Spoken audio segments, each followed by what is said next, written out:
أعوذ بالله من الشيطان الرجيم. بسم الله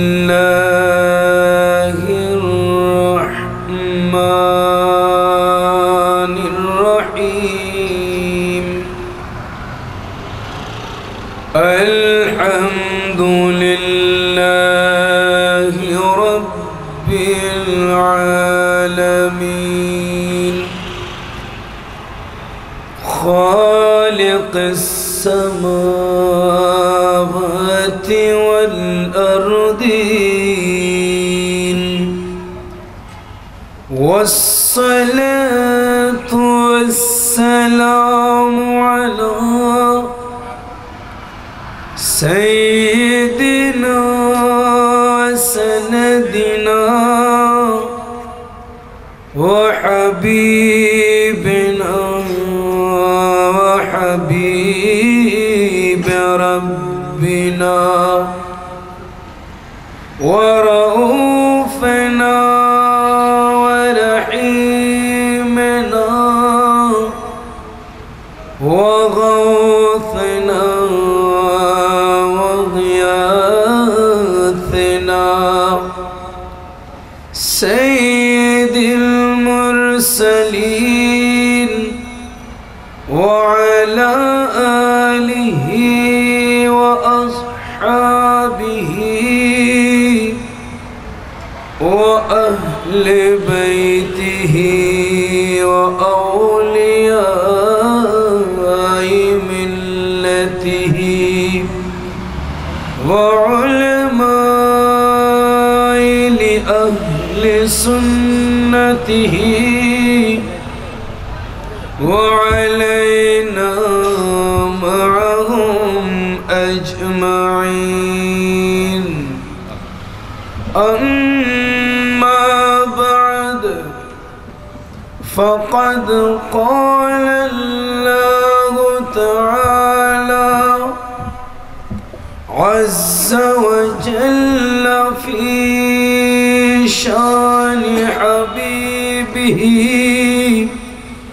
ومحبوبه آمرا ومخبرا: إن الله وملائكته يصلون على النبي يا أيها الذين آمنوا صلوا عليه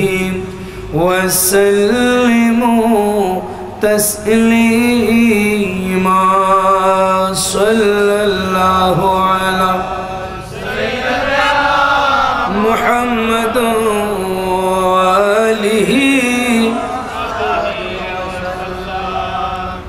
الله الله الله لا إله إلا هو. الله الله الله لا إله إلا هو. بار ربيع الأول کو آیا ہے در یتیم. بار ربیع الاول کو آیا ہے در یتیم. ماہ نبوت موری رسالت صاحب خلق عظیم نبی جی. اللہ اللہ اللہ لا الہ اللہ اللہ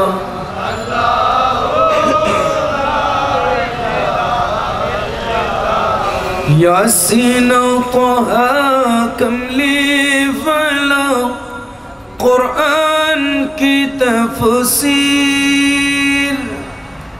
یاسین طه کملی فلا कुरान की तफसीर, हाजिर व नाजिर शाहिद व कासिम, आया है सिराज मुनीर नबी जी। अल्लाह अल्लाह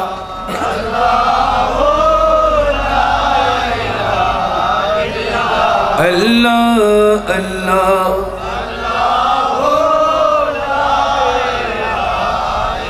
सबसे अकरम, सबसे अशरफ, सबसे वाला, सबसे अकरम, सबसे अशरफ, सबसे वाला, मालिक जन्नत क़ासिम निअमत, सबसे वो भला नबी जी। अल्लाह अल्लाह अल्लाह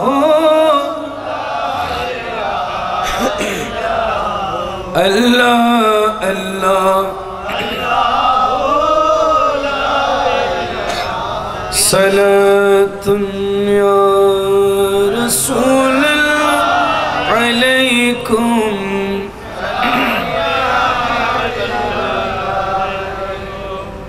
जश्न मिलादुन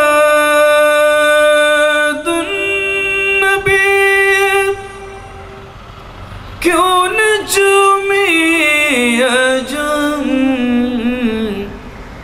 मुस्कुराती है बगारी, सब फज़ा कुन नूर है। सलातुन या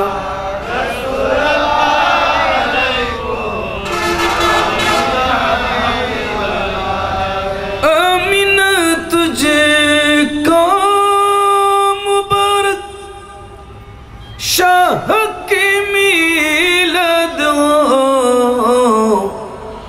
तेरी अंगन नूर बन के, घर का घर सब नूर है। सलातुन या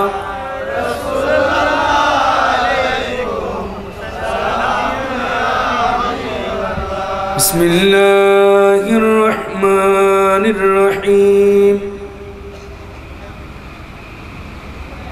या अय्युहन नास उअ्बुदू रब्बकुमुल्लज़ी ख़लक़कुम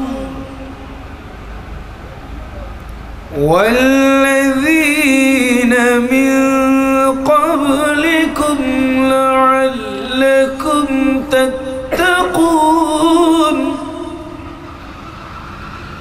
सदक़ल्लाहुल मौलाना अज़ीम वबल्लगना रसूलुहुन नबियुल हबीबुल करीम वनहनु अला ज़ालिका मिनश शाहिदीन वश्शाकिरीन वल्हम्दुलिल्लाहि रब्बिल आलमीन। रब्बी सल्लि व सल्लिम व बारिक अलैहि। अल्लाहुम्मा आमीन। निअमतें बांटता जी समते वज़ी शान हो गया,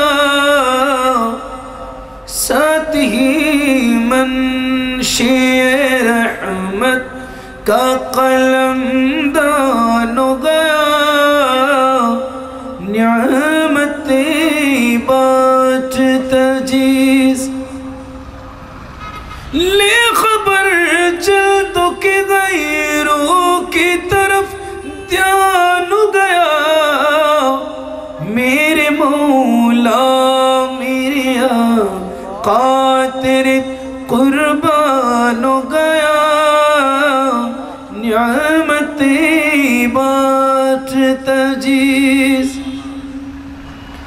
दिल के वो दिल जो तेरी यादों से मामूर रहा। सर है वो सर जो तेरे, सर है वो सर जो तेरे कदमों पे कुर्बान हो गया।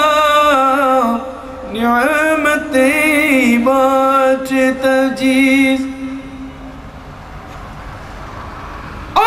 तुम पर मेरे आका की इनायत न सही। नजदियों कलमा पढ़ा, बातिलों कलमा पढ़ा, नेका भी एहसान हो गया। नियामतें बात तजीज़ आ चली उनकी पना, आज मदद मांगे उनसे, फिर न मानेंगे क़यामत में अगर मानो गया। नियामतें बात तजीज़ जानो दिल खुश क़िरत, सब तो मदीने पूछे, तुम नहीं चलते रज़ाओ, सारा तुसा मानो गया।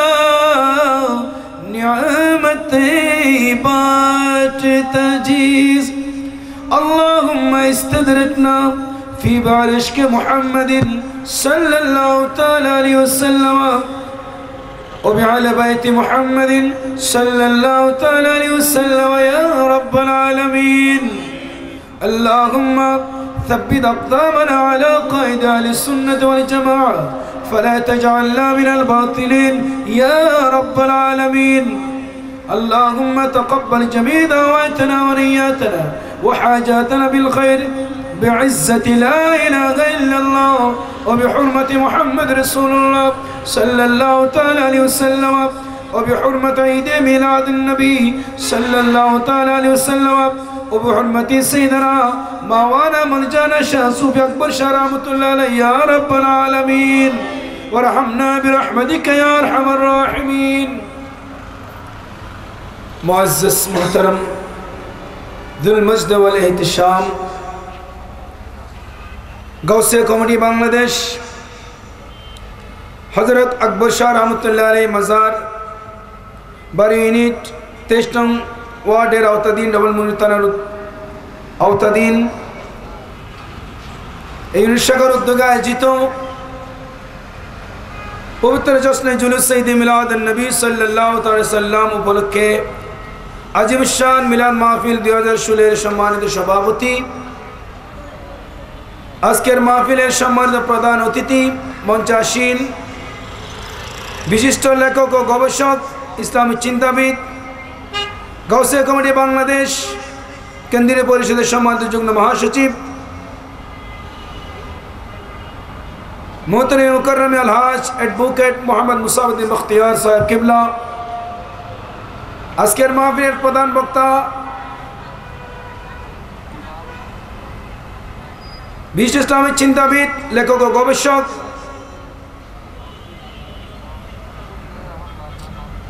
बांग्लादेश साउदार्न यूनिवर्सिटीर सम्मानित प्रफेसर, अंजुमान रिसार्च सेंटारेर सम्मानित परिचालक, गौसे कमिटी बांग्लादेश चट्टग्राम महानगर शाखार सम्मानित दावतुल खैर सम्पादक, अलहाज अल्लामा सैयद मोहम्मद जलालुद्दीन अल कादरी मद्दसिरुल आली, आमार पूर्वक्षणे जिनि तकरीर पुरतनबीर पेश करेছেন। আজকে মাহফিলে বিশেষ বক্তা মুজাহিদ মিল্লাত মদিনাতুল আউলিয়া মডেল মাদ্রাসার সম্মানিত সুফার, বাইতুল হাম জামে মসজিদের সম্মানিত খতিব, বিশিষ্ট আলেমদ্বীন আলহাজ মৌলানা মোহাম্মদ কায়সার হোসেন আল কাদরি সহ ওদিগার উলামায়ে আহলে সুন্নাহ, গৌসে কমিটির বিভিন্ন ওয়ার্ড থেকে ইউনিট থেকে আগত আমার হুজুর কাবলার প্রাণ প্রিয় বাচ্চারা, আমার প্রাণ শ্রদ্ধাভাজন মুরব্বী নিজাম, যুবক ভাইয়েরা, ছাত্র ভাইয়েরা, पर्दाने पर्दानशीन मस्तूरात माओ भनेरा रहमानी व रहमकुमुल्लाह ताला, अस्सलामु अलैकुम व रहमतुल्लाहि व बरकातुहू। महान अल्लाह जल्ला शानुहुर आलिशान दरबारे लकोटी शुक्रिया आदाय करছি যে মহান রব্বুল আলামিন হাকামুল হাকিমিন রিজা আস-সাইলিন পরওয়ারদিগার আলম আজ আমাদের আপনাদের সকলকে একজন মহান ওলিয়ে কামেলের রওজা পাকের সামনে এই আজিমুশ-শান ঈদে মিলাদুন-নবী সাল্লাল্লাহু আলাইহি ওয়াসাল্লাম মাহফিলে উপস্থিত হওয়ার তৌফিক সৌভাগ্য সুযোগ দান করেছেন। সকলে উচ্চস্বরে বলুন আলহামদুলিল্লাহ।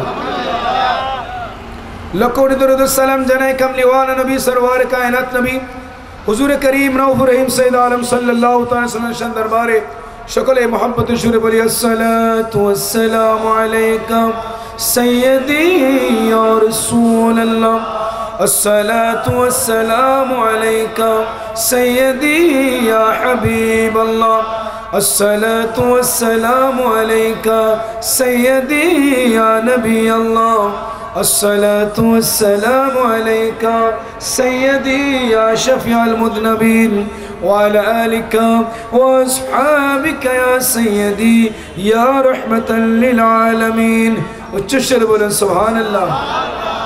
আপনাদের শুকরিয়া আদায় করছি রাসূল করিম সাল্লাল্লাহু আলাইহি ওয়াসাল্লামের মহব্বত বুকে ধারণ করে মাহফিলে বসে আছেন, যারা আসার পথে আছেন, যারা মাইকের মাধ্যমে মা বোনরা করে মাহফিল শুনছেন, আল্লাহ জাল্লা শানু প্রত্যেকের হাজির উপস্থিতি কবুল আর মঞ্জুর করুন আমিন। আসলে আমার তেমন কোনো এলম হেলম নাই, দাওয়াত দিয়েছেন, দোয়ার নিয়তে এসেছি। আমাকে একটা বিষয় দেওয়া হয়েছে, বিষয়টা এখানে এসে শুনলাম। যাই হোক, কারণ এলম যখন নাই তাহলে সমস্যা নাই, এলম থাকলে সমস্যা, ঠিক কিনা? সেজন্যে কোরআন কারীমের একটা আয়াত কারীমা তেলাওয়াত করেছি। আল্লাহ রাব্বুল আলামিনের যদি দয়া হয়, নবী মুস্তাফার যদি নজর করম হয়, আপনাদের যদি দোয়া হয়, শাইখে বাগদাদ শাইখে সিলকটের যদি নিগাহ করম হয়, যে মহান আল্লাহর ওলি দরবারের নিকটে এসেছি ওই মহান ওলির যদি নজরে করম হয়, অতি সংক্ষিপ্ত পরিসরে, যেহেতু প্রধান অতিথি মঞ্চে বসে আছেন, ওনাকে দীর্ঘক্ষণ বসিয়ে রেখে তাকরীর করা এই দৃষ্টতা আমার নেই। সেজন্য আমি অতি সংক্ষেপে আধা ঘন্টা সময় নেব। ওনার যদি আধা ঘন্টার মধ্যে আমার তাকরীর শেষ করব। তো আরজ করতে চাই, যে বিষয় আমাকে দেওয়া হয়েছে নামাজ, নামাজ পেয়েছি কার মাধ্যমে, কিসের বদৌলতে? জুড়ে বলেন না, কিসের বদৌলতে? ঈদে মিলাদুন-নবীর বদৌলতে। জুড়ে বলুন না সুবহানাল্লাহ। ঈদে মিলাদুন-নবী না হলে নামাজ আসতো? নামাজ আসতো? নামাজ আসতো? তো বলা হচ্ছে ঈদে মিলাদুন-নবী যারা মসজিদে ইমামতি করে, মসজিদে পেশ মুসল্লায় দাঁড়িয়ে, মসজিদের মেহরাবে দাঁড়িয়ে যদি বক্তব্য দেওয়া হয় ঈদে মিলাদুন-নবী বেদাত, ওই মাওলানার নামাজ হবে নি, নামাজ হবে নি। ওই মাওলানা যে পেশ মুসল্লা দাঁড়িয়েছে, ওই মাওলানা, আমার নবীজি যদি পেশ মুসল্লা না দাঁড়াতেন, ওই ইমাম ওই জায়গায় দাঁড়াতে পারতেন? পারত না। নবীজির আগমন না হলে মসজিদ হতো না। জুড়ে বলেন সুবহানাল্লাহ। এবার আসুন মুসলমান, মাওয়াহিবুল দুনিয়ার মধ্যে ইমাম কুস্তুলানি কত সুন্দর ভাষায় বলেছেন, ফাওয়াদাতু মুহাম্মাদুন সাল্লাল্লাহু তাআলা আলাইহি ওয়াসাল্লাম, ও বিশ্বের মানুষ শোনো, আমি আমার সন্তান মুহাম্মদ সাল্লাল্লাহু তাআলা আলাইহি ওয়াসাল্লামকে দুনিয়ার জমিনে যখন প্রসব করলাম, ফানাজারতু ইলাইহি ফাইদা হুয়া সাজিদুন, আমি দেখতে পেলাম আমার সন্তান সিজদার মধ্যে। জুড়ে বলুন সুবহানাল্লাহ। সিজদার মধ্যে। মা মানা খাতুনে জান্নাত বলেন, কদ রাফা ইসবাইহি ইলাস সামা, আর দেখতে পেলাম তার দুই আঙ্গুল, মধ্যমা তর্জনী আঙ্গুল আসমানের দিকে উত্তোলিত অবস্থায়, কাল মুতাদাররিল মুবতাহিল, অত্যন্ত নম্র বিনয় সহকারে সিজদারত অবস্থায় রয়েছেন। জোরে সোরে বলেন সুবহানাল্লাহ। আর ওই সিজদার মধ্যেই মা মানা খাতুনে জান্নাত বলেন, আমার সন্তান কি বলছে আমি কান লাগিয়ে দিলাম। সেই সময় নবীজি বলছেন, রব্বি হাবলি উম্মতিয়া, রব্বি হাবলি উম্মতি, আল্লাহ আমার উম্মতের গুনাহ মাফ করে দাও, আমার উম্মতের গুনাহ মাফ করে দাও। জোরে বলুন সুবহানাল্লাহ। যে উম্মতের গুনাহ নবীজি মাফ চেয়েছেন, ওই উম্মত যদি দাঁড়িয়ে বলে ঈদে মিলাদ-উন-নবী বেদাত, কোথায় যাব? তাহলে শুনেন, আমার নবীজি বলেছেন, আমি ধারাবাহিক আলোচনা যাচ্ছি না, অতি সংক্ষেপে বলি সেই জন্যে। মুসলিম শরীফের হাদিস, আন আবি হুরায়রা রাদিয়াল্লাহু তাআলা আনিন নবী সাল্লাল্লাহু তাআলা সাল্লাম রাইসুরওয়াত আবু হুরায়রা থেকে বর্ণিত হাদিস, তিনি আমার দয়াল নবী থেকে বর্ণনা দিয়েছেন। আমার নবী বলেন, ফুদিলতু আলাল আম্বিয়া বিসিত্তিন, জুড়ে বলেন সুবহানাল্লাহ। ও বিশ্বের মানুষ শোনো, আল্লাহ জাল্লা শানুহু আমি নবীকে 6টা বিষয়ে অন্যান্য নবীদের উপর শ্রেষ্ঠত্ব দান করেছেন, জুড়ে বলুন সুবহানাল্লাহ। 6টা বিষয়। 1 নম্বর, উতিতু জাওয়ামিল কালিম, আমি নবীকে দুনিয়ার জমিনে প্রেরণ করেছেন জাওয়ামিউল কালিম হিসেবে। আমি নবী কথা বলবো, ওই কথার ব্যাখ্যা বিশ্লেষণ হবে ব্যাপক, জুড়ে বলুন সুবহানাল্লাহ। 1 নম্বর।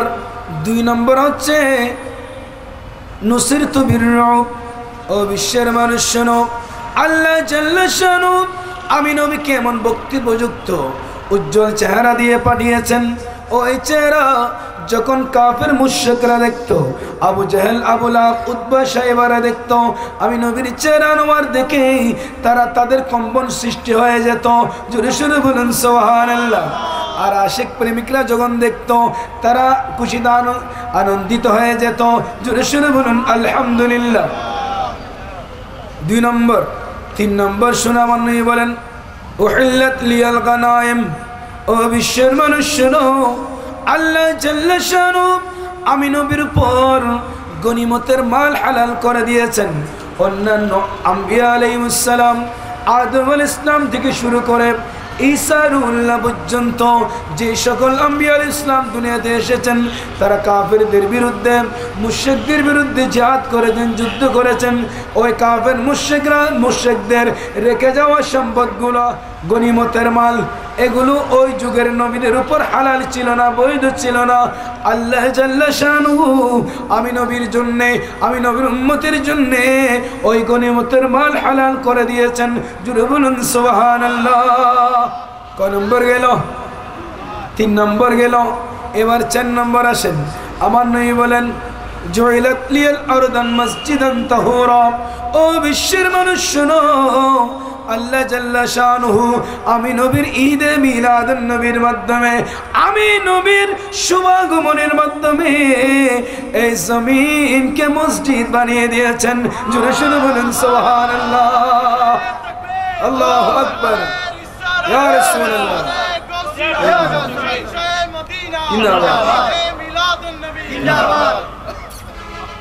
তাহলে আমার নবী বলেন, আমি নবীর শুভাগমনের কারণে, ঈদে মিলাদুন নবীর কারণে এই জমিনকে হলো মসজিদ হলো। ওপর হাদিসের মধ্যে আমার নবী বলেন, ফাইয়ুমা রাজুলিন মিন উম্মতি আদরাকতুস সালাত ফালিউসাল্লি, আমার উম্মত, অন্যান্য নবীর উম্মতরা নামাজ পড়বে, নামাজ পড়তে হবে নির্ধারিত স্থানে, নির্দিষ্ট স্থানে, যেখানে সেখানে নামাজ পড়তে পারতো না, মসজিদ বানাতে পারতো না, সিজদার জায়গা বানাতে পারতো না। আমি নবী আগমনের সাথে সাথে আমার উম্মত যেখানে ইচ্ছা নামাজের সময় হয়ে যাবে, নামাজ পড়তে পারবে, জুড়ে বলুন সুবহানাল্লাহ। শর্ত হচ্ছে জায়গাটা পাক্ষত হবে, শুকনা হতে হবে, ওটা কোনো পাঁচটা পায়খানা জায়গা হওয়া যাবে না, ওটা গরু গাদার স্থান হতে পারবে না, ওটা কোনো কবরস্থানে জায়গা হতে পারবে না, জুড়ে বলুন সুবহানাল্লাহ। আরজ করতে চাই, কয় নম্বর গেল? 4 নম্বর। 5 নম্বর শুনেন, আমার নবী বলেন কত সুন্দর ভাষায়,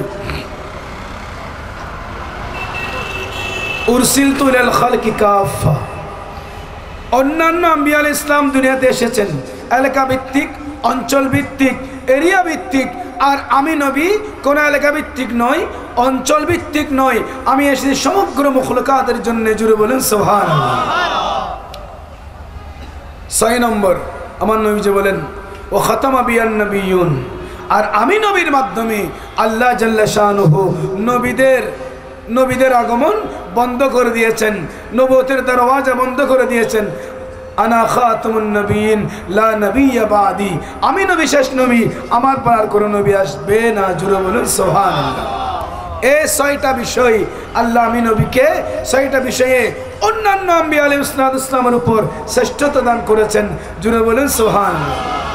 সেই জন্য আলা হযরত বলেন সবসে আলা আলা हमारा नबी सबसे बाला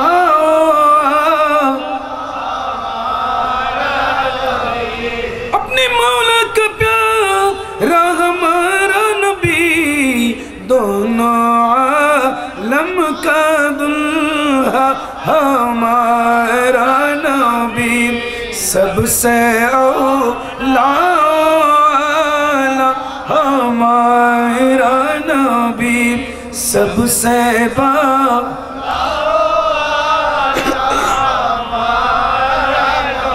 जुरा बोलें सुभान अल्लाह সবার উর্দে ও সেরা আমাদের নবী সবার শ্রেষ্ঠ সেরা আমাদের নবী সবার শ্রেষ্ঠ সেরা জুড়ে বলুন সুবহানাল্লাহ আমাদের নবী শ্রেষ্ঠ নবী কিনা আমরা শ্রেষ্ঠ নবীর উম্মত কিনা তো আরজ করতে চাই সেই নবীর আগমনে এই জমিন পুত পবিত্র হলো মসজিদ হলো আর সেই মসজিদে দাঁড়িয়ে যদি বলা হয় ঈদ মিলাদুন নবী নাজায়েজ বেদাত তাহলে এই মৌলানার মতো নাফরমান খোদার জমিনে আর দিতে হতে পারে না। এবার আসুন আমাকে একটা বিষয় দেওয়া হয়েছে নামাজ কে এনেছেন আমার নবী ঠিক কিনা কখন এনেছেন লাইলাতুল মেরাজের রাতে ঠিক কিনা মুসলমান। এবার আসুন কালেমা নামাজ রোজা হজ যাকাত ইসলামের কয়টা ভিত্তি পাঁচটা এই পাঁচটার মধ্যে একমাত্র নামাজ এটা আল্লাহ জাল্লা শানুহু দুনিয়াতে নাজিল করে নাই জিবরিল আমিনের মাধ্যমে নাজিল করে নাই। নামাজ এমন একটা বিষয় যেটাকে রাসূল ইবাদত বলেছেন ইবাদতের মূল বলেছেন সর্বশ্রেষ্ঠ ইবাদত বলেছেন ওই নামাজ अल्लाह जल्ल शानुहु कमली वाला नबी सरवारे कायनात नबी के दुनियार ज़मीन देखे उम्मु हानी रदियल्लाहु ताला अन्हा हुज़ूरे पाक देखे हातिम काबाय निये गिये सेखान देखे বাইতুল মুকাদ্দাস সেখান থেকে শফত আসমান সিদরাতুল মুনতাহা নিয়ে গিয়ে আরশে মুআল্লাই নিয়ে সেখানে ৯৫ লক্ষ কালাম হওয়ার পর আল্লাহ জাল্লা শানুহু উপহার হিসেবে উম্মতের জন্য নিয়ামত হিসেবে দান করেছেন জুড়ে বলুন সুবহানাল্লাহ। আমার আল্লাহ দিয়েছেন কয় ওয়াক্ত ৫০ ওয়াক্ত কয় ওয়াক্ত ৫০ ওয়াক্ত নামাজ দিয়েছেন এই ৫০ ওয়াক্ত নামাজ নিয়ে নবীজি দুনিয়ার জমিনের দিকে পদার্পণ করছিলেন ষষ্ঠ আসমানে যখন আসলেন আসার সময় হযরত মুসা কালিমুল্লাহ আলাইহিস সালাতু ওয়াস সালাম জিজ্ঞেস করলেন আল্লাহ জাল্লা শানু আপনাকে কি উপহার দিয়েছেন বলেন আমার উম্মতের জন্য ৫০ ওয়াক্ত নামাজ উপহার দিয়েছেন জুড়ে বলেন সুবহানাল্লাহ। এই কথা বলার সাথে সাথে মুসা কালিমুল্লাহ বলেছেন আমার উম্মতের হায়াত বেশি আমার উম্মত হায়াত অনেক হায়াত পেয়েছে ৮০০ বৎসর ৭০০ বৎসর ৫০০ বৎসর ৪০০ বৎসর এরকম হায়াত পেয়েছে আমার উম্মত শক্তিশালী এবং শক্তিমান ওদেরকে ২ ওয়াক্ত দিয়েছিল ১ ওয়াক্ত পড়তে পারে নাই আপনার উম্মত হায়াত কম এত ৫০ ওয়াক্ত নামাজ এবং আরও তারা শারীরিকভাবে দুর্বল থাকবে তারা এত নামাজ কেমন করে পড়বে আপনি একটু আল্লাহর কাছে যান একটু সুপারিশ করুন এই নামাজকে একটু কমিয়ে নিয়ে আসুন।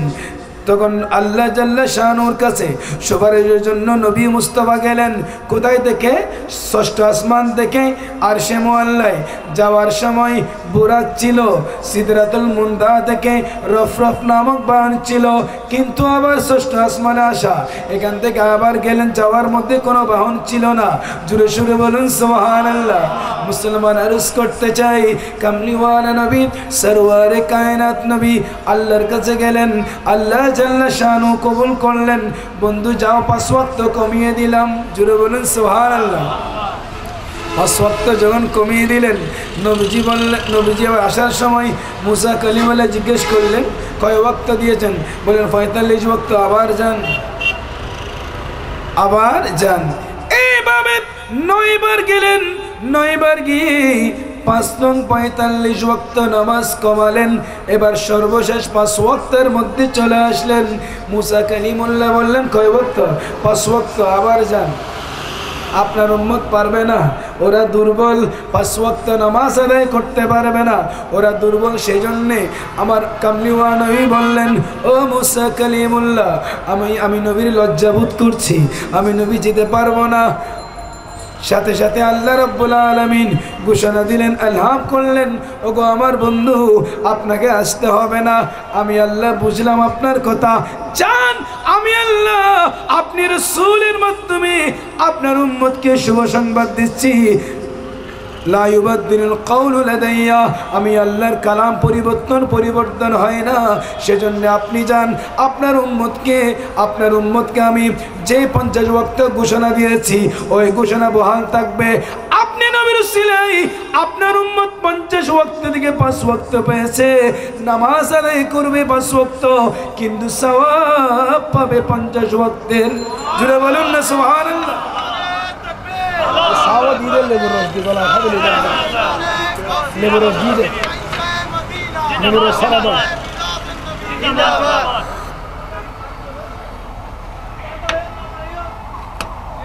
তাহলে নামাজ পড়বো কয় ওয়াক্ত? আমরা 5 ওয়াক্ত নামাজ, সওয়াব কত? 50 ওয়াক্তের। জুড়ে বলুন না সুবহানাল্লাহ। এত বড় নামাজ।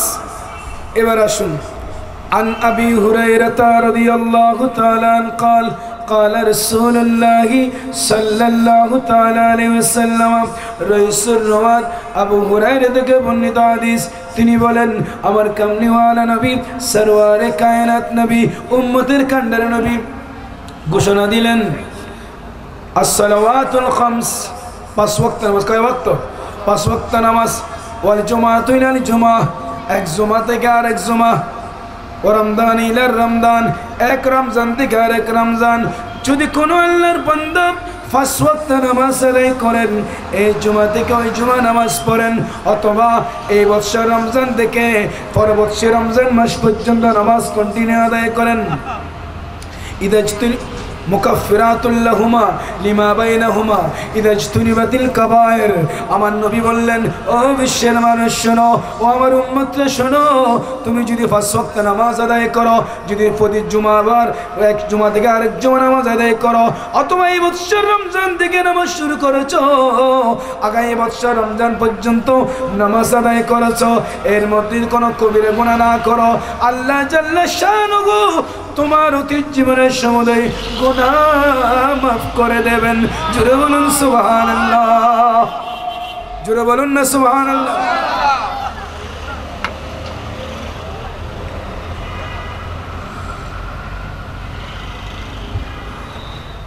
তো আরজ করতে চাই, আব্দুল্লাহ ইবনে মাসউদ রাদিয়াল্লাহু তাআলা প্রশ্ন, হাদিস বর্ণিত, দয়াল নবীকে প্রশ্ন করলেন, ইয়া রাসূলুল্লাহ, ইয়া হাবিবাল্লাহ,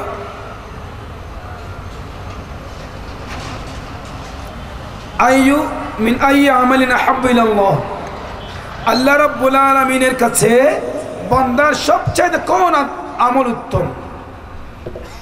ফাকাল, নবীজি ঘোষণা দিলেন, as-salatu liwaqtiha, সময় মতো নামাজ আদায় করা। জোরে বলুন সুবহানাল্লাহ। সময় হয়েছে, নামাজ আদায় করতে হবে। সুম্মা আইয়ুন ইয়া রাসূলুল্লাহ, তার পরবর্তী কোন আমল? নবীজি বললেন, ফাকাল বিররুল ওয়ালিদাইন, পিতামাতার খিদমত। জোরে বলুন সুবহানাল্লাহ। সুম্মা আইয়ুন ইয়া রাসূলুল্লাহ, তার পরবর্তী কি? আল জিহাদু ফি সাবিলিল্লাহ, আল্লাহর পথে জিহাদ করা। কেন জিহাদ মানে আল মানুষকে মারা নয়, জিহাদ মানে আল্লাহকে পাওয়ার চেষ্টা করা। জোরে বলুন সুবহানাল্লাহ।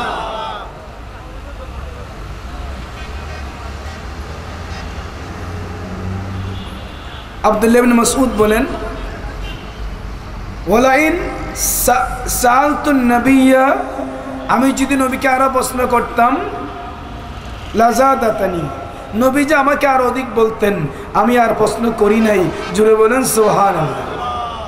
আরজ করতে চাই, নামাজ আমরা পড়ব কি পড়ব না? পড়ব কি পড়ব না? পড়তে হবে কি না? নামাজ পড়লে আমার আল্লাহ বলেন কোরআন কারীমের মধ্যে, আল্লাযীনা ইউমিনুনা বিল গায়বি ওয়া ইউকিমুনাস সালাহ ওয়া মিম্মা রাযাকনাহুম ইউনফিকুন। জোরে বলুন না সুবহানাল্লাহ। আমার আল্লাহ বলেন যারা মুমিন ঈমানদার, যারা কি মুমিন ঈমানদার, আল্লাহর উপর বিশ্বাস রাখে, গায়েবের উপর বিশ্বাস রাখে এবং তারা নামাজ আদায় করে, এবং আমি আল্লাহ তাদেরকে যে রিজিক দিয়েছি ওই রিজিক থেকে আমি আল্লাহর পথে ব্যয় করে। জোরে বলুন সুবহানাল্লাহ, জোরে বলুন না সুবহানাল্লাহ। তাহলে নামাজ হচ্ছে ঈমানের অন্যতম একটা অংশ। জোরে বলুন সুবহানাল্লাহ। আর সেই নামাজ, সেই ঈমান হচ্ছে নামাজের জন্য মূল বিষয়। জুড়ে বলুন সুবহানাল্লাহ। ঈমান যদি না থাকে আপনার নামাজ হবে না। আর নামাজ বাদ দিলে আপনার ঈমান মজবুত থাকবে না। ঈমান না থাকলে নামাজ হবে না, আর নামাজ না পড়লে ঈমান মজবুত থাকবে না। একটা একটার সাথে সম্পর্ক। এবার আসুন মুসলমান, আমি অগোছালো বলছি সময় কম নেওয়ার কারণে। মিশকাতের হাদিস, হযরত মুআজ ইবনে জাবাল রাদিয়াল্লাহু তাআলা উনি হাদিস বর্ণনা দিয়েছেন। কামলিওয়ালা নবী, সরওয়ারে কায়নাত নবী, ফখর মওজুদাত নবী ফজরের নামাজের ইমামতি করবেন মসজিদে নববী শরীফের মধ্যে। মুআজ ইবনে জাবাল বলেন, আমরা দয়াল নবীর জন্য অপেক্ষা করছিলাম। দেখলাম যে ফজরের নামাজের ইমামতি নবীজির পিছনে আদায় করব। জুড়ে বলেন সুবহানাল্লাহ। আমরা সকলে অপেক্ষা করছিলাম, মনে হচ্ছে সূর্য উঠে যাচ্ছে। জুড়ে বলুন না সুবহানাল্লাহ।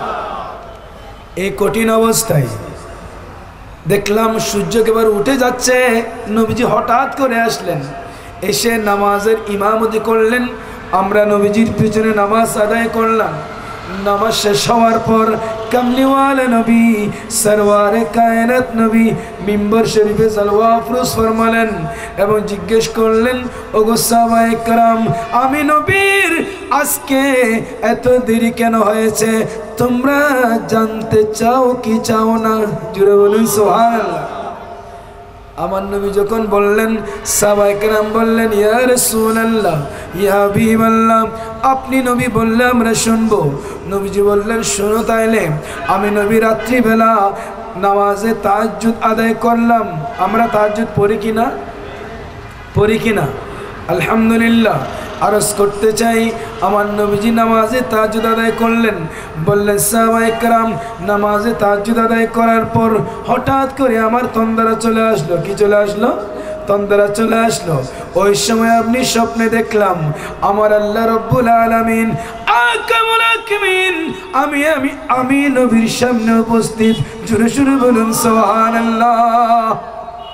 এবার জিজ্ঞেস করলেন, ওগো আমার বন্ধু, এবার আপনি বলেন আমি আল্লাহ কি জন্য আপনার নিকট আসলাম? জুড়ে বলুন সুবহানাল্লাহ। কামলিওয়ালা নবী বললেন, ইয়া রব্বুল আলামিন, আকামুল হাকিমিন, আপনি ভালো জানেন। জুড়ে বলুন সুবহানাল্লাহ। তখন নবীজি বললেন, এই কথার জবাব যখন দিলাম, আল্লাহ জাল্লা শানুহু আকামুল হাকিমিন কুদরতের দুই হাতখানা আমি নবীর ফিট মুবারকের উপর রাখলেন। লেখার সাথে সাথে ফাতাজাল্লালি ওয়ারাফতু, আমার সমস্ত শরীর আলোকিত হয়ে গেল এবং আমি দেখতে পেলাম আমার কাছে অদৃশ্য আল্লাহর সৃষ্টি জগতের সমুদয় বিষয় জানা হয়ে গেল, একদম ক্লিয়ার হয়ে গেল। এবার আল্লাহ জাল্লা শানু জিজ্ঞেস করলেন, বন্ধু আমার আপনি বলেন আমি আল্লাহ কি জন্য এসেছি? তখন নবীজি বললেন, ইয়া রাব্বুল আলামিন আহকামুল হাকিমিন, আপনি এসেছেন এই বিষয় নিয়ে আলোচনা করার জন্যে বান্দা কোন আমল করলে বান্দার গুনাহ মাফ হয়ে যায়। জোরে বলুন না সুবহানাল্লাহ। এবার আল্লাহ রাব্বুল আলামিন জিজ্ঞেস করছেন, বন্ধু আমার আপনি বলেন বান্দা কোন আমল করলে বান্দার গুনাহ মাফ হয়ে যায়? দেখেন প্রশ্ন করছেন কে? আল্লাহ। জবাব দিবেন কে? নবী মুস্তাফা। জোরে বলুন সুবহানাল্লাহ। প্রশ্ন করছেন, বলেন দেখি বন্ধু কোন আমল করলে বান্দার গুনাহ মাফ হয়ে যায়? ইয়া রাসূল ইয়া রাব্বুল আলামিন আহকামুল হাকিমিন, যখন মুয়াজ্জিন যখন আযান দেয়, ফজরের যখন আযান হয়, জোহরের যখন আযান হয়, আসরের যখন আযান হয়, মাগরিবের যখন আযান হয়, এশারের যখন আযান হয়, মুসলমান ইমানদার ঘরের কাজ বাদ দিয়ে, ব্যবসা বাদ দিয়ে, চাকরি বাদ দিয়ে, ব্যস্ততা বাদ দিয়ে যখন সেই ঘর থেকে মসজিদের দিকে কদম বাড়াই, এখনো মসজিদে পৌঁছতে পারে নাই, নামাজে কাতারবন্দি হতে পারে নাই, এখনো দাঁড়াতে পারে নাই, ওই বান্দা শুধু মসজিদের দিকে নামাজের নিয়ত করে কদম বাড়িয়েছে, ওই বান্দার গুনাহ মাফ হয়ে যায়। বলুন না সুবহানাল্লাহ। বলেন বন্ধু আমার আর কোন আমল করলে বান্দার গুনাহ মাফ হয়? ইয়া রাব্বুল আলামিন আহকামুল হাকিমিন, দুনিয়ার মানুষ নামাজ পড়ে মসজিদে যায়, নামাজ পড়ে কিছু লোক তাড়াহুড়ো করে ঢুকে তাড়াহুড়ো চলে আসে, ঠিক কিনা? ইমাম সাহেব দেরি করলে ইমাম সাহেবের উপর রাগান্বিত হয়ে যায়। আবার এত লম্বা কেরাত কেন ধরছেন, এত লম্বা তো বক্তৃতা কেন দিচ্ছেন? শুধু শুধু আমরা অত্যন্ত ব্যস্ত মানুষ, আমরা এলিট সেনিট পারসন, আমাদের অনেক ব্যস্ততা আছে, আমাদের সময় অত্যন্ত মূল্যবান, আপনি আমাদের সময়কে নষ্ট কেন করছেন? ঠিক কিনা, বলে কিনা? আমার নবীজি বলেন, মুসলমান শুনে রাখুন যে যখন আল্লাহর কিছু বান্দা মসজিদে যায় নামাজ পড়ে অনেকে তাড়াহুড়ো করে চলে আসে, কিছু বান্দা আছে তারা মসজিদ থেকে আসে না, নামাজ আদায় করার পর মসজিদের কোণে বসে বসে তারা কি করে? আল্লাহ আপনি আল্লাহর জিকির করে চোখের পানি ছেড়ে দিয়ে কান্না করে পড়িয়ে লা ইলাহা ইল্লাল্লাহ লা ইলাহা ইল্লাল্লাহ হক লা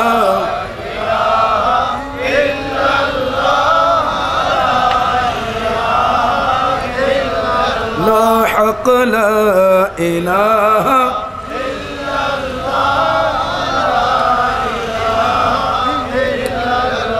জোরে বলুন না সুবহানাল্লাহ। আমার হুজুর কেবলা আমাদের সবক দিয়েছেন কিনা? দিয়েছেন কিনা? কি দিয়েছেন? ফজরের নামাজের পর 100 বার দরুদ শরীফ, 600 বার জিকির, ঠিক কিনা? মাগরিবের পর 6 রাকাত সালাত আওয়াবিন, 100 বার দরুদ শরীফ, ঠিক কিনা? এশারের পর 600 বার জিকির দিয়েছেন কিনা? এটা আমার নবীর হাদিস মোতাবেক কিনা? জোরে বলুন না হাদিস মোতাবেক কিনা? আমার হুজুর কেবলা আমাদের গুনাহ মাফ করাতে চাচ্ছেন কিনা? চাচ্ছেন কিনা? আপনারা বায়াত হয়েছেন? কে কে হয়েছেন হাত তোলেন দেখি। মারহাবা। বাকিরা এখন হন নাই না? আগামী জুমাবার আখেরি সুযোগ আপনাদের জন্যে, জামিয়ার ময়দানে নামাজ আদায় করবেন, হুজুর কেবলার পিছনে বায়াত হয়ে যাবেন। জোরে বলুন সুবহানাল্লাহ। আমাদের বাংলাদেশের ফিরের কোনো অভাব নাই, বাংলাদেশের সকল সুন্নি ফির আমাদের মাথার তাজ, সবাইকে আমরা সম্মান করি, কিন্তু আপনি ফির পাবেন, আওলাদ রসুল পাবেন না। জুড়ে বলেন সুবহানাল্লাহ। নবীর আওলাদ পাবেন না। সেজন্যে অনুরোধ রাখবো আপনারা হুজুর কাবলার পিছনে আগামী জুমাবার জামিয়ার ময়দানে পড়বেন, বায়াত হয়ে যাবেন, এই সবক আদায় করবেন, আল্লাহ আপনার গুনাহ মাফ করে দেবেন। জুড়ে বলেন সুবহানাল্লাহ। আমার নবীজি বলেন, ইয়া রাব্বুল আলামিন, বান্দা যখন জিকির করে বান্দার গুনাহ মাফ হয়। আবার জিজ্ঞেস করলেন, ইয়ার ও আমার বন্ধু এবার আপনি বলেন আর কোন আমল করলে বান্দার গুনাহ মাফ হয়ে যায়? তখন নবীজি বললেন, ইয়া রাব্বুল আলামিন আহকামুল হাকিমিন, মানুষ অনেক টেনশনের মধ্যে থাকে, অনেক চিন্তিত থাকে। ওই সময় টেনশন মনে হয় এখন নিজের জানটা দিয়ে দেবে, টেনশন মনে হয় নিজের ছেলেকে মেরে ফেলবে, টেনশন মনে হয় স্ত্রীকে মেরে ফেলবে, টেনশন মনে হয় রাস্তার গাড়ি ভেঙে ফেলবে, টেনশন মনে হয় অনেক কিছু করে ফেলবে, দুনিয়াটা উল্টায় ফেলবে। ওই সময় ওই বান্দা যদি তাড়াহুড়ো করে উঁচু বানিয়ে ফেলে, ওই বান্দার গুনাহ মাফ হয়ে যায়। জোরে বলুন না সুবহানাল্লাহ, জোরে বলুন না সুবহানাল্লাহ। এবার বললেন, বন্ধু আমার, এবার আপনি বলেন আর কোন বিষয় নিয়ে আলোচনা করার জন্য এসেছি? নবীজি বললেন, ইয়া রাব্বুল আলামিন, আপনি এসেছেন ওই বিষয় নিয়ে আলোচনা করার জন্য, বান্দা কোন আমল করলে বান্দার সম্মান বেড়ে যায়। জোরে বলুন না সুবহানাল্লাহ। বলেন সেটা কি বলেন? এবার বলেন কোন কোন আমল করলে বান্দার সম্মান বেড়ে যায়। নবীজি ঘোষণা দিলেন, ইয়া রাব্বুল আলামিন আহকামুল হাকিমিন, দুনিয়ার জমিনে অনেক মানুষ আছে ভালো করে খেতে পারে না, দিন এক বেলা খায়, দুই বেলা উপবাস থাকে, অনেকে দুই দিন মিলে এক বেলা খেতে পারে, অনেক ভালো করে খেতে পারে না, খাবার নাই। যখন ওই সমস্ত গরিব দুঃখী মানুষের মুখে খাবার জোগাড় করে যে ব্যক্তি করে দেন, ওই ব্যক্তির সম্মান দুনিয়ার কাছে বেড়ে যায়, আল্লাহর কাছেও বেড়ে যায়। জুড়ে বলুন সুবহানাল্লাহ। এবার বললেন আর কোন আমল করলে বান্দার সম্মান বেড়ে যায়? নবীজি ঘোষণা দিলেন, ইয়া রাব্বুল আলামিন আহকামুল হাকিমিন, যখন দুনিয়ার জমিনের মধ্যে এমন কতগুলো ব্যক্তি আছে যারা প্রশাসনিক দায়িত্বের মধ্যে রয়েছেন, যারা সম্পদশালী, যারা এলাকার কমিশনার, কাউন্সিলর, এলাকার মেম্বার, চেয়ারম্যান, ওদের কাছে যখন গরিব মানুষরা যায় বিভিন্ন ফরিয়াদ নিয়ে, বিভিন্ন হাজত নিয়ে যখন যায়, ওই সময় ওনারা যদি নরম সুরে, মধুর সুরে কথা বলে গরিবদের সাথে, তখন ওই বান্দার সম্মান আল্লাহ বাড়িয়ে দেন। জুড়ে বলুন সুবহানাল্লাহ। বলেন বন্ধু আর কোন বিষয় নিয়ে, কোন আমল করলে বান্দার সম্মান বেড়ে যায়? ইয়া রাব্বুল আলামিন আহকামুল হাকিমিন, দুনিয়ার মানুষ 5 ওয়াক্ত নামাজ আদায় করে, কিছু লোক আছে 5 ওয়াক্ত নামাজ আদায় করার পর সারাদিন পরিশ্রম করার পর সারা রাত্রিবেলা উঠে কিছু সময়ের জন্যে নামাজে তাহাজ্জুদ আদায় করে থাকেন, ওই বান্দাদের সম্মান আল্লাহ বাড়িয়ে দেন। জুড়ে বলেন সুবহানাল্লাহ। এবার বললেন, বন্ধু আমার, আপনার কোনো ফরিয়াদ আছে কিনা বলেন। নবীজি বললেন, ইয়া রাব্বুল আলামিন আমাকে আমালে সালেহ, বেশি বেশি আমালে সালেহ করার জন্য তৌফিক দান করুন। জুড়ে বলেন সুবহানাল্লাহ। আমার নবী কেন তৌফিক চেয়েছেন? কি আমার নবীর তো এই আমল করার প্রয়োজন ছিল? নয়। আমার নবীজি বলেন বুইস্তু মুআল্লিমান, ও বিশ্বের মানুষ শোনো, আমি নবীজি দুনিয়াতে এসেছি শিক্ষক হিসেবে তোমাদের শিক্ষা দেওয়ার জন্যে। নবীজি আমাদের শিক্ষা দেওয়ার জন্য বলেছেন, সেজন্যে আমাদেরকে তৌফিক চাওয়ার জন্য শিক্ষা দিয়েছেন। জুড়ে বলেন সুবহানাল্লাহ। বলেন বন্ধু আমার আর কোনো হাজত আপনার আছে? বলেন, ইয়া রাব্বুল আলামিন আহকামুল হাকিমিন, আমার একটা হাজত আছে। যদি আপনি কোনো বান্দাকে গজব দিতে চান, আযাব দিতে চান, ফিতনার মধ্যে ফেলতে চান, তখন তার আগে আমি নবীকে কবুল করে ফেলবেন। জুড়ে বলেন সুবহানাল্লাহ। এবং ওই সমস্ত বান্দাদের সাথে আমার বন্ধুত্ব সৃষ্টি করে দিন, আমার হৃদ্যতা সৃষ্টি করে দিন, যে সমস্ত বন্ধুর সাথে হৃদ্যতা সম্পর্ক করলে আপনার সাথে সম্পর্ক বেশি হয়ে যায়। জুড়ে বলেন সুবহানাল্লাহ। আরজ করতে চাই, নামাজ পড়বেন তো কি জন্যে? আল্লাহকে রাজি করার জন্য। জুড়ে বলেন সুবহানাল্লাহ। নবী মুস্তাফাকে রাজি করার জন্যে। তো আরজ করতে চাই, ওয়াকিয়া বলছি, মুকাশফাতুল কুলুব কিতাবের মধ্যে ইমাম গাজ্জালি একটা ওয়াকিয়া এনেছেন কত সুন্দর ভাষায়। তার পূর্বে কয়েকবার দরুদ শরীফ পড়ুন। আল্লাহুম্মা সাল্লি আলা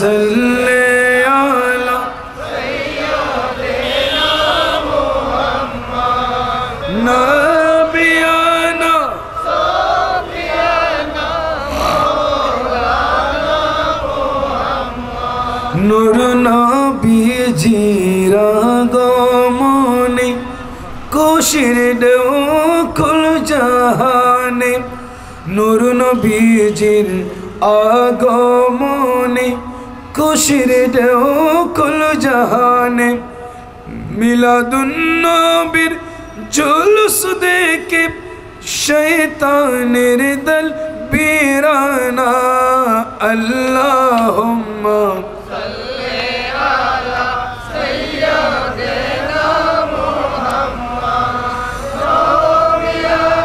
শাফিয়ানা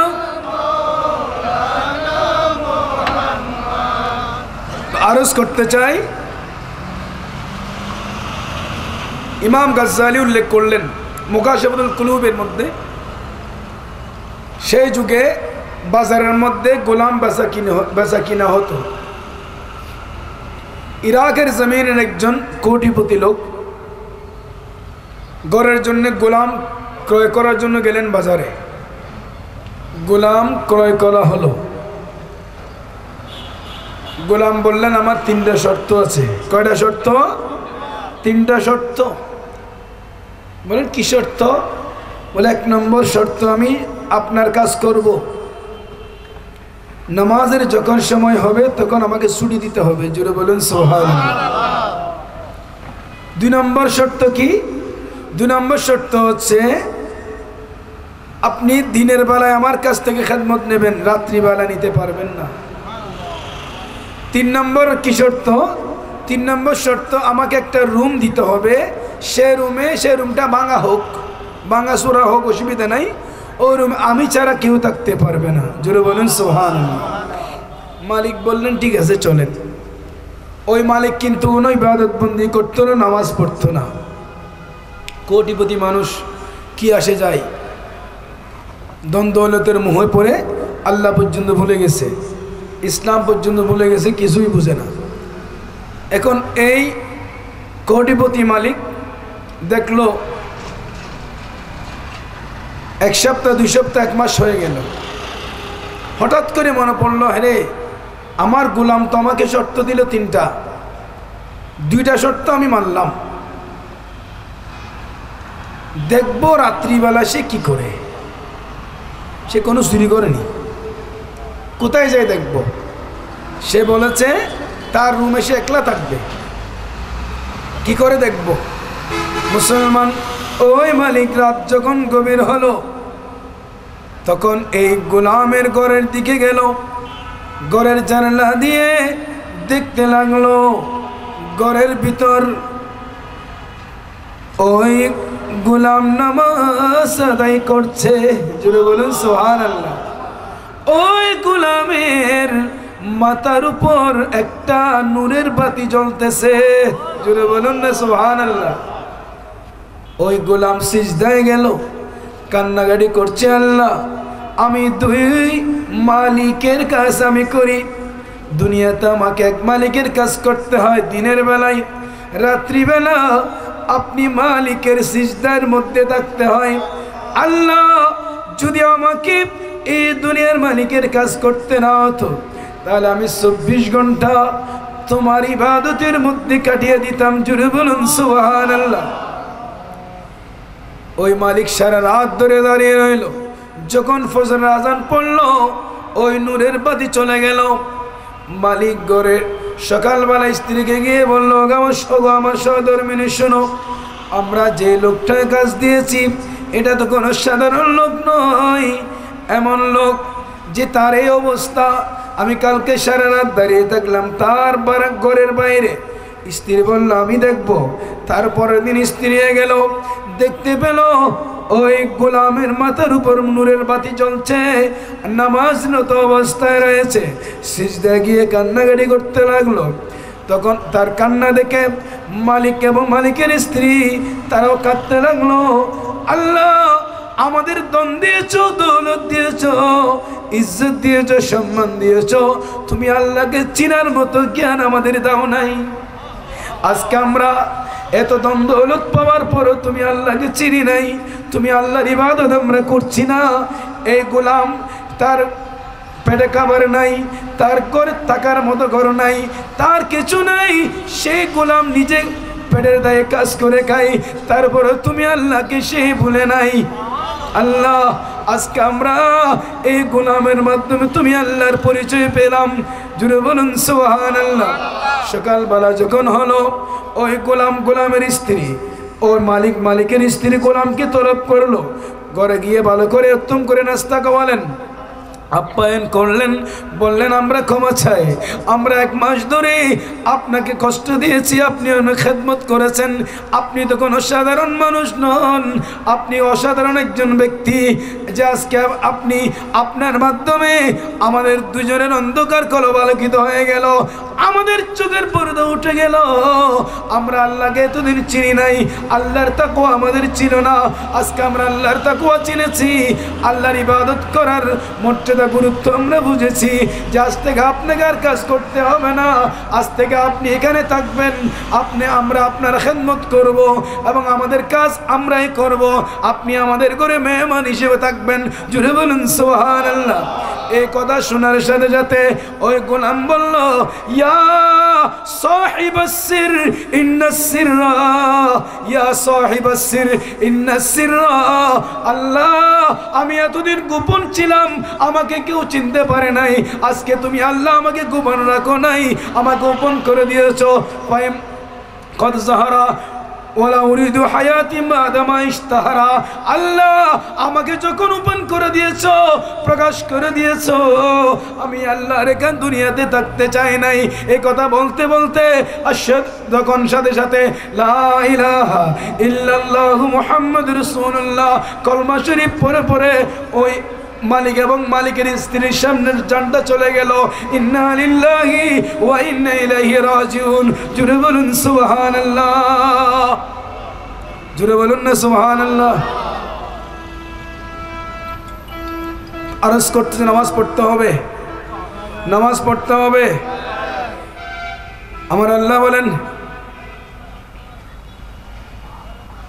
ইয়া আইয়ুহান নাসু উবুদু রাব্বাকুমুল্লাযী খালাকাকুম ওয়াল্লাযীনা মিন ক্বাবলিকুম লাআল্লাকুম তাত্তাকুন। হে মানব জাতিরা, তোমরা আমি আল্লাহর ইবাদত বন্দেগি করো, যেহেতু আমি আল্লাহ তোমাদের সৃষ্টি করেছি যাতে তোমরা তাকওয়া অর্জন করতে পারো। জোরে সোরে বলুন সুবহানাল্লাহ, জোরে বলুন না সুবহানাল্লাহ। নবীজি বললেন, ময়দানে মাশরের মধ্যে আউয়ালু মা ইউহাসাবু বিহিল আবদ ইয়াউমাল কিয়ামাতি সালাতুহু। ময়দানে মাশরের প্রথম প্রশ্ন করা হবে, হিসাব নেওয়া হবে নামাজের। জুড়ে বলেন সুবহানাল্লাহ। মাপ আছে? মাপ নাই। আমার উম্মত বলেন, নবীজি বলেন, আমার উম্মত যখন নামাজ আদায় করেন, নামাজে দাঁড়িয়ে যান, আমি নবীর চক্ষু ঠান্ডা হয়ে যায়। জুড়ে বলেন সুবহানাল্লাহ। কুররাতু আইনি ফিস সালাত। আমার উম্মতের নামাজে দাঁড়ালে আমি নবীর চক্ষু ঠান্ডা হয়ে যায়, শীতল হয়ে যায়। জুড়ে বলেন সুবহানাল্লাহ। আমরা নামাজ আদায় করবো কি জন্যে? আমার নবীর চক্ষুকে শীতল করার জন্যে, ঠান্ডা করার জন্যে। জুড়ে বলেন সুবহানাল্লাহ। কাউকে দেখানোর জন্য নয়, কাউকে দেখানোর জন্য নামাজ চলে। আমার আল্লাহ বলেন, আল্লাযীনা হুম আন সালাতিহিম সাহুন আল্লাযীনা হুম ইউরাউন। জুড়ে বলুন না নাউযুবিল্লাহ। আমার বন্ধু, যারা লোক দেখানো নামাজ পড়ে, মানুষদের দেখানোর জন্যে, যারা আমনে নামাজ পড়ে, ফাওয়াইলুল লিল মুসাল্লিন, ওই মুসল্লিদের জন্য ধ্বংস। জুড়ে বলুন না নাউযুবিল্লাহ। এখন আমরা মসজিদে দেখি নামাজ পড়ে শুধু ফরজ পড়ে দৌড় দেয়, ঠিক কিনা? ফরজটা পড়ে পালিয়ে যায়, আর সুন্নতের তাওয়াক্কুল করে না, গুরুত্ব ধারে না। একজন দেখলাম শুধু জোহরের নামাজ 4 রাকাত পড়ে চলে যাচ্ছে। ধরলাম, কিরে ভাই আপনি নামাজ 4 রাকাত কেন পড়ছেন? আমার ব্যস্ততা তো সময় নেই, সেই জন্যে। আপনাকে 4 রাকাত পরে চলে গেলে নামাজ সময় কে বলছে, ফতোয়াটা কে দিল? ওটা ফরজ, সেজন্যে তো সুন্নত আদায় না করলে ফরজ হবে না, সুন্নত মুআক্কাদা আদায় না করে ফরজ কবুল হবে না। কে বলছে আপনাকে? আর জবাব নেই। তো আরজ করতে চাই, নামাজ পড়তে হবে, নামাজকে গুরুত্ব দিতে হবে, নামাজের মূল্যায়ন করতে হবে। কারণ নামাজ সম্পূর্ণ আমার নবীর যে নামে পাক রয়েছে আহমদ। জুড়ে বলেন সুবহানাল্লাহ। ওই আমার নবীজির নামে পাকের সম্পূর্ণ স্ট্রাকচার হচ্ছে নবীজির, সে নামে পাকের স্ট্রাকচার হচ্ছে নামাজ। কিভাবে? আমরা যখন দাঁড়াই সূরত কি হয়? আলিফ। যখন রুকুতে যায় তখন কি হয়? হা। যখন সিজদায় দেয় তখন কি হয় মিম, যখন সিজদা থেকে বসি তখন কি হয় দাল। আমার নবীর একটা নাম হচ্ছে আহমদ, জুড়ে বলেন সুবহানাল্লাহ। এই আহমদ নাম কোথায়? আসমানের মধ্যে। দুনিয়ার মধ্যে নবীর নাম মুহাম্মদ, জুড়ে বলেন সুবহানাল্লাহ। সেজন্য আরজ করতে চাই, নামাজ দিয়েছেন আমাদেরকে নবীজির আকৃতিতে, নামের আকৃতিতে, সেই নামাজ আদায় করব রেজায়ে মুস্তাফা, নাজায়ে ইলাহি অর্জন করণার্থে, জুড়ে বলেন সুবহানাল্লাহ। তো আরজ করতে চাই, আমার আল্লাহ বলেন নামাজ পড়তে হবে অত্যন্ত ইখলাস নিয়ে। قد أفلح المؤمنون الذين هم في صلاتهم خاشعون। আমার আল্লাহ বলেন ওই নামাজিরা সফল কাম হয়েছে যারা নামাজের মধ্যে তাকওয়া, ইখলাস, আন্তরিকতা নিয়ে নামাজ আদায় করেছে, জোরে সোরে বলেন সুবহানাল্লাহ।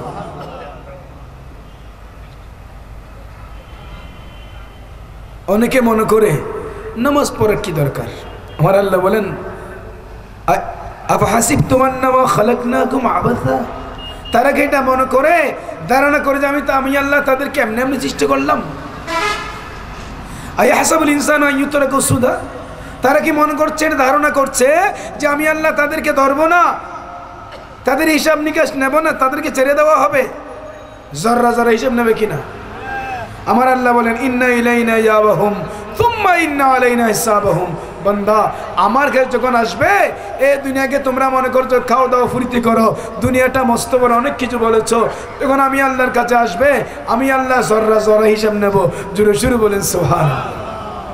নারায়ে তাকবীর, নারায়ে রিসালাত, নারায়ে গাউসিয়া। আল্লামা সৈয়দ মোহাম্মদ জালালউদ্দিন আল আজহারি মদ্দুল আলী সাহেব কিবলা, গাউসিয়া কমিটি বাংলাদেশ, জশ্ন ঈদে মিলাদুন নবী। আলহামদুলিল্লাহ, আমাদের মাহফিলের প্রধান বক্তা, বিশিষ্ট ইসলামী চিন্তাবিদ, লেখক ও গবেষক, সাউদার্ন ইউনিভার্সিটির সম্মানিত প্রফেসর, আঞ্জুমান রিসার্চ সেন্টারের সম্মানিত পরিচালক, গাউসিয়া কমিটি বাংলাদেশ চট্টগ্রাম মহানগর শাখার সম্মানিত দাওয়াতুল খায়ের সম্পাদক আলহাজ মাওলানা সৈয়দ জালালউদ্দিন আল আজহারি মদ্দুল আলী আমাদের মাঝে এসে উপস্থিত হয়েছেন। প্রধান মেহমানও রয়েছেন, প্রধান বক্তা এসেছেন। আমার বক্তব্য শেষ করছি, আমি আর দীর্ঘায়িত করছি না। তো আরজ করতে চাই, নামাজ আমরা আদায় করবো, ঠিক কিনা? কোনো মাফ নাই, এবং নামাজ পড়বে সুন্নি মুসলমানরাই, জুড়ে বলেন সুবহানাল্লাহ। কারণ যাদের ঈমান নাই তাদের নামাজ পড়ার দরকার নাই। ঈমান ছাড়া নামাজ আদায় হবে না, আর নামাজ আদায় না করলে ঈমান মজবুত থাকবে না। ঈমান ছাড়া নামাজ হবে না, আর নামাজ না পড়লে ঈমানটা মজবুত থাকবে না, জুড়ে বলেন সুবহানাল্লাহ। একটার সাথে সম্পর্ক। তো আরজ করতে চাই, বায়াত, নবীজির হাতে হাত রেখে সাহাবায়ে কেরাম বায়াত হয়েছেন কিনা? আমার আল্লাহ বলেন ইন্নামা ইউবাইউনাকা ইউবাইউনাল্লাহ। মাহবুব, সাহাবায়ে কেরাম আপনি নবীর হাতে হাত দিয়েছেন, বায়াত হয়েছেন, বরঞ্চ নয়, তারা তো আমি আল্লাহর হাতে হাত দিয়েছেন, জুড়ে বলুন সুবহানাল্লাহ।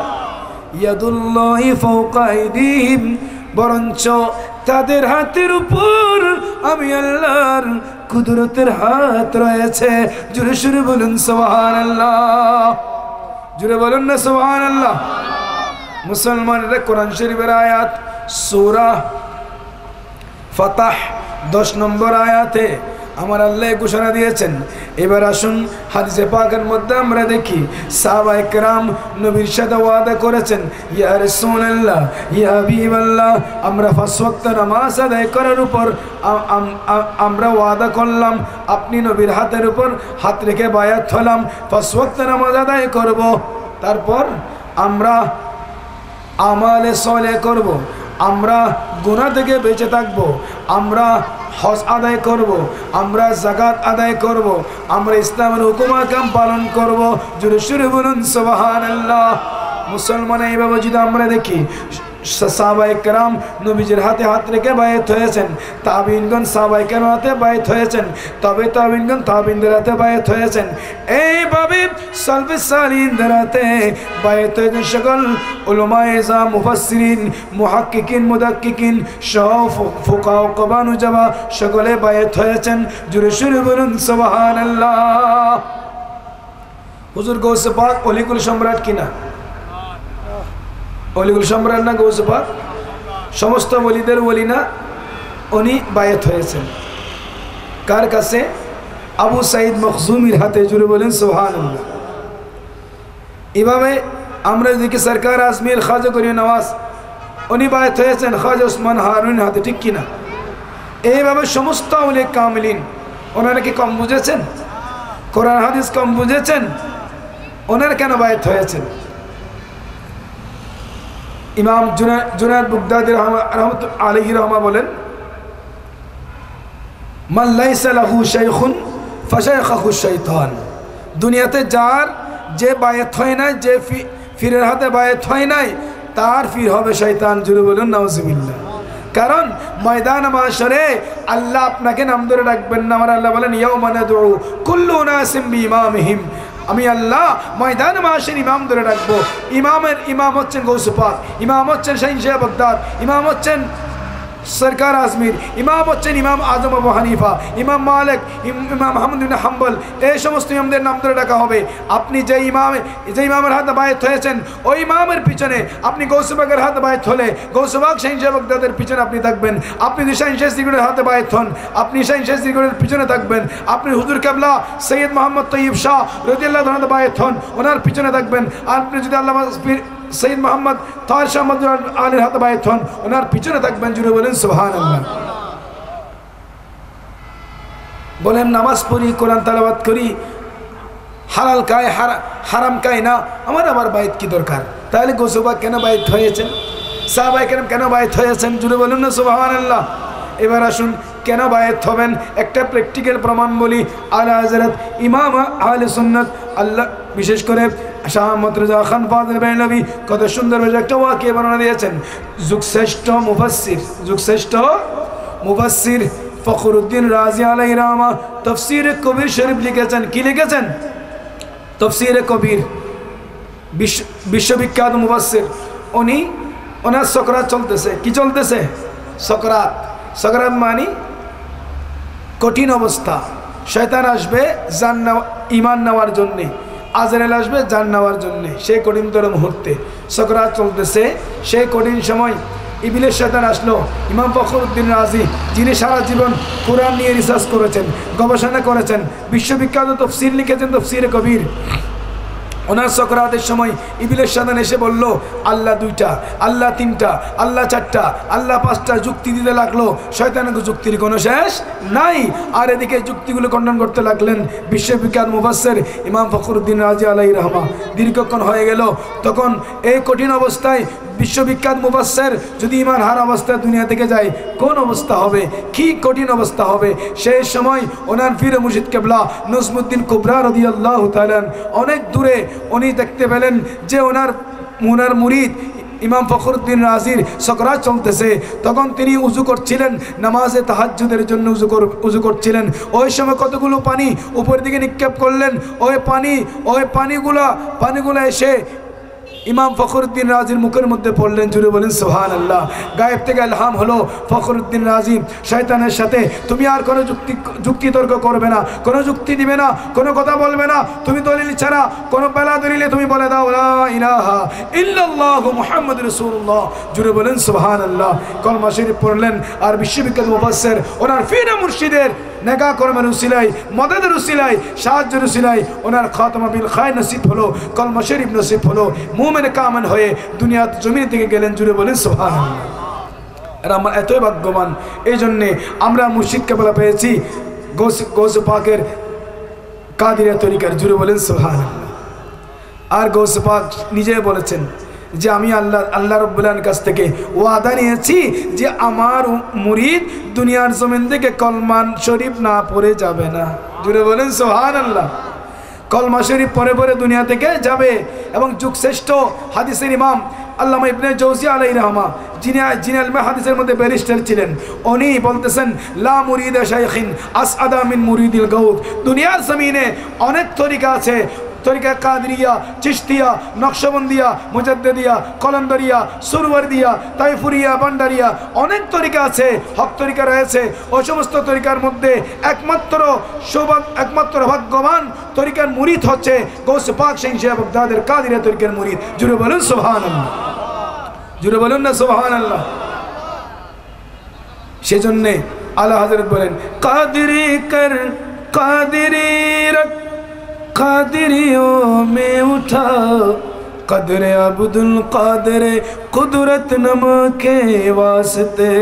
जुड़े बोलूं सुभान अल्लाह। या अल्लाह আমার ইন্তেকাল যেন কাদেরি তরিকার মধ্যে হয়। জুড়ে বলেন সুবহানাল্লাহ। আমি কাদেরি তরিকার মধ্যে আছি, ইন্তেকাল যেন কাদেরি তরিকার মধ্যে হয়। আমি কবর থেকে উঠবো যেন কাদেরি হিসেবে, ময়দানে মাশরে যাব হুজুর গৌস পাকের কাদেরি তরিকার কাদেরি হিসেবে, গৌস পাকের পিছনে পিছনে। জুড়ে বলেন সুবহানাল্লাহ। আমরা ভাগ্যবান কিনা? আমি অনুরোধ রাখবো, বায়াত হয়ে যাবেন, আগামী জুমাবার নামাজ আদায় করবেন, জামিয়ার ময়দানের হুজুর কাবলার পিছনে নামাজ আদায় করবেন, বায়াত হয়ে যাবেন। এই ফিতনার যুগে, এই মুশকিলাতের যুগে, এই বাতিলদের এই ফিতনার যুগে আপনার ঈমান আকীদাকে রক্ষা করার জন্য একমাত্র হুজুর কাবলা আওলাদ রাসূলের দামান ছাড়া সম্ভব নয়। সেজন্য আল্লাহ আমাদের সকলকে গাউসে কমিটির পতাকা তলে এসে, হুজুর কাবলার দামানে এসে আঞ্জুমান জামিয়ার সুন্নিয়তের খেদমতকে আরও ত্বরান্বিত করার জন্যে, আরও বেগবান করার জন্যে আমাদের সে তৌফিক দান করুক, আমিন। আজকে হুজুর কাবলা যে প্রোগ্রাম করেছেন জামিয়ার একাডেমিক হলে, সেখানে আমি গুনাহগার ছিলাম, সেখান থেকে আমি এসেছি। হুজুর কাবলা দাওয়াতুল খায়র প্রোগ্রামের যারা পুরো বাংলাদেশ ব্যাপী যারা দাওয়াতুল খায়র প্রোগ্রাম পরিচালনা করেন, ওনাদের উদ্দেশ্যে বলেছেন যে আজকে আমরা যে গাউসে কমিটি আমরা পেয়েছি, হুজুর কাবলা দিয়েছেন, এই গাউসে কমিটি হচ্ছে আমাদের বড় নিয়ামত। জুড়ে বলেন সুবহানাল্লাহ। এই জামিয়া বড় নিয়ামত। এটা হুজুর কাবলা খাজিনা বলেছেন যে আপনি চাকরি করবেন ৫,০০০ টাকার, ১০,০০০ টাকার, ১৫,০০০ টাকার, ১ লক্ষ টাকার, ২ লক্ষ টাকার, এটা তো সীমিত টাকা। আর হুজুর কাবলা আপনাকে খাজানা দিয়েছেন। জুড়ে বলেন সুবহানাল্লাহ। তার মানে আপনি জামিয়ার সাথে সম্পর্ক রাখবেন, আপনি গাউসে কমিটির খেদমত করবেন, আল্লাহ আপনাকে মুর্শিদ কেরামের উসিলায় আপনাকে কেমন করে দ্বন্দ্ব দৌলত দেবে।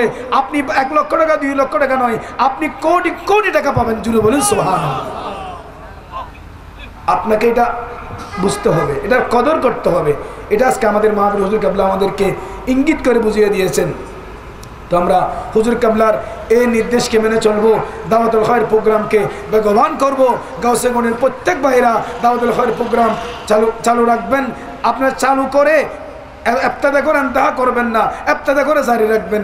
আল্লাহ আমাদের সকলকে এই ফিতনার যুগে বাতিলদের এই সমস্ত বাতুলতার সঠিক জবাব দেওয়ার জন্যে এই দাওয়াতুল খায়র প্রোগ্রাম বর্তমানে সময়ের চাহিদা, এই যুগের চাহিদা, এই বর্তমানের চাহিদা, আল্লাহ আমাদের সকলকে যথাযথভাবে বাস্তবায়ন করার সে তৌফিক নসিব করুন, আমিন।